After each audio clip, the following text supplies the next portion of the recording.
குறள் 661 வினைத்திட்பம் என்ப தொருவன் மனத்திட்பம் மட்டைய எல்லாம் பிற.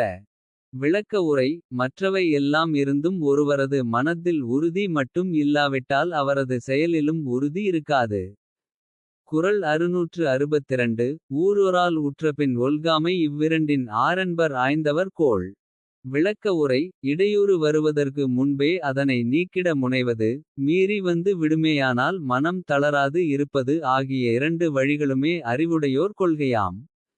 குறள் 663 கடைக்கோட்கச் செய்தக்க தாண்மை இடைக்கோட்கின் எற்றா விழுமம் தரும். விளக்க உரை செய்து முடிக்கும் வரையில் ஒரு செயலைப் பற்றி வெளிப்படுத்தாமலிருப்பதே செயலாற்றும் உறுதி எனப்படும். இடையில் வெளியே தெரிந்துவிட்டால் அச்செயலை நிறைவேற்ற முடியாத அளவுக்கு இடையூறு ஏற்படக்கூடும். குறள் 664 சொல்லுதல் யார்க்கும் எளிய அறியவாம் சொல்லிய வண்ணம் செயல். விளக்க உரை சொல்லுவது எல்லோருக்கும் எளிது.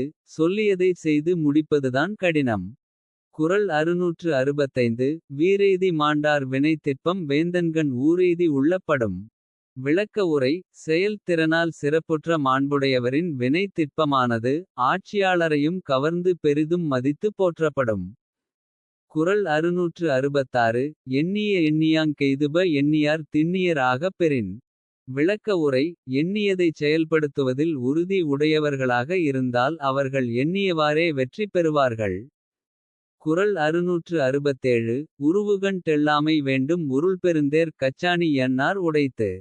விளக்க உரை உருவத்தால் சிறியவர்கள் என்பதற்காக யாரையும் கேலி செய்து அலட்சியப்படுத்தக் கூடாது. பெரிய தேர் ஓடுவதற்கு காரணமான அச்சாணி உருவத்தால் சிறியதுதான் என்பதை உணர வேண்டும்.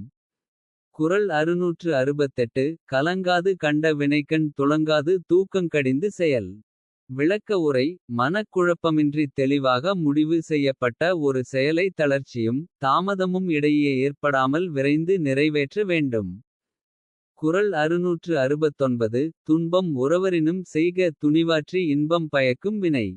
விளக்க உரை இன்பம் தரக்கூடிய செயல் என்பது. துன்பம் வந்தாலும் அதனை பொருட்படுத்தாமல் துணிவுடன் நிறைவேற்றி முடிக்க கூடியதேயாகும். குறள் 670 எனைத்திட்ப மெய்திய கண்ணும் வினைத்திட்பம் வேண்டாரை வேண்டா துலகு. விளக்க உரை எவ்வளவுதான் வலிமையுடையவராக இருப்பினும் அவர் மேற்கொள்ளும் செயலில் உறுதியில்லாதவராக இருந்தால் அவரை உலகம் மதிக்காது.